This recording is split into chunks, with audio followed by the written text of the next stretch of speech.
من الرحمة وقل رب ارحمهما كما ওগো মা তুমি এই ধরনের শ্রেষ্ঠ নেয়ামত তোমারই পদতলে রয়েছে জান্নাত। মায়ের পায়ের তলে কি কেন? মায়ের সৃষ্টি জান্নাতে, মায়ের পায়ের তলে জান্নাত। মারা সুন্দর হয়, জান্নাত কি সুন্দর, মায়েরা কি সুন্দর, মায়েরা সাজে, জান্নাত কি সাজানো। মায়েরা ইনফিনিটি, যত দিবেন নিষেধ করবে না। 10টা শাড়ি দিবেন, যদি বলেন আর লাগবে দিলে ভালো হয়, দিলে বলবে না লাগবে না, এটা মায়েদের দোষ না, যেহেতু জান্নাতের স্বভাব এটা মায়েদের। মায়েরা কথা দ্রুত বলে না আস্তে বলে, কোন মায়ের সাথে বিতর্কে জড়াবেন না। রাসূল জড়াতেন আশিরুহুন্না বিল মারুফ। পারিবারিক জীবনে সবচেয়ে সুন্দর ব্যবহার পাবে কে? আপনার বিবি। আপনার কি? আপনার বিবি তো আপনার সন্তানের মা, ঠিক তো ঠিক? খবরদার কখনো চোখ রাঙিয়ে মাথা ঝাঁকি দিয়ে কথা বলবেন না। রাসূল সাল্লাল্লাহু আলাইহি ওয়াসাল্লাম বলছেন, মা আয়েশার বর্ণনা, আমরা 11 জন বিবি বসে মিটিং করছি, হঠাৎ মা আয়েশা বলছেন, মা ফাতেমা ঢুকলেন ঘরে, রাসূলের মতোই হাঁটেন, রাসূলের মতোই কথা বলেন সাল্লাল্লাহু। দেখলাম রাহমাতাল লিল আলামিন দাঁড়িয়ে গেলেন, ওই ফাতেমার কপালে চুমু খেলেন, নিজের জায়গায় বসালেন। মা ফাতেমাকে রাহমাতাল লিল আলামিন কি ভালোবাসতেন মেয়েদেরকে। এরপরে কানে কানে কি যেন বললেন, মা ফাতেমা কাঁদা শুরু করলো। একটু পরে আবার কি যেন বললেন, মা ফাতেমা হেসে দিলেন। মা এসে জিজ্ঞেস করলেন, মা তোমাকে কি বলেছে? বলছে, আপনাকে শোনালে তো আব্বা জোরেই বলতেন, আব্বা যেটা গোপন করেছেন আমি সেটা প্রকাশ। কষ্ট হচ্ছে আপনাদের? হ্যাঁ,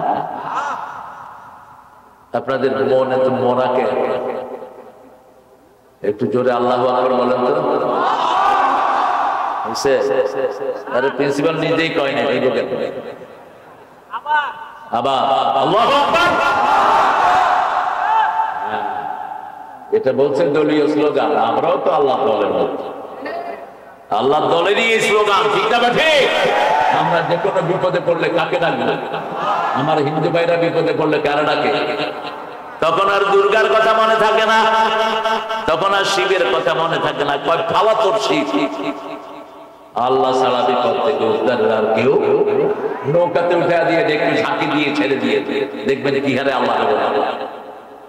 আমি পেয়েছি বহু, বুড়িগঙ্গা ওই যে পদ্মাতে একবার তুফানে পড়ছিলেন, ওই হুজুর আমগো দেবীরা কিচ্ছু করতে পারে না, আপনি একটু আজান দেন।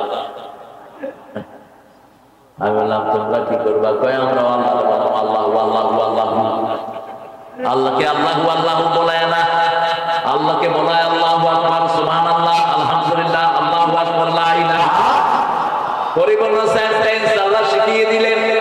সেই আল্লাহ রাব্বুল আলামিন বলছেন, যদি তোমরা মুমিন হও আমাকে অনুসরণ করবা, নবীকে অনুসরণ করবা। নবী কোনোদিন কোনো মানুষের হক নষ্ট করেন নাই। নিজে যখন মক্কা থেকে হিজরত করবেন, কাফেররা তাকে মেরে ফেলার জন্য ঘর ঘিরা দিয়েছেন। 100 যুবক, 100 যুবক হাতের ভিতরে হাত দিয়ে দাঁড়িয়ে আছে। সকাল হলে রাসূলকে জীবিত অথবা মৃত ধরে নিয়ে যাবে, 100 উট তারা পাবে। সে অবস্থায় তাদের জিনিসপত্রগুলো আলীকে বুঝিয়ে দিলেন রাহমাতাল লিল আলামিন। আর বললেন, আলী আগামী দিন সকালবেলা ওরা আমাকে না পেয়ে তোমার উপরে চড়াও হবে, কিন্তু আমি তোমার উপরে আমার চাদর দিয়ে যাচ্ছি। ওরা 1000 কোপ দিলেও আল্লাহ তোমার শরীরের কোনো ক্ষতি হতে দিবে না। রাসূল ঘর থেকে বের হলেন, দেখে যে হাতের ভিতরে হাত দিয়ে সব দাঁড়ানো। আল্লাহ বলেন, কিছু বালু হাতের উপর নাও।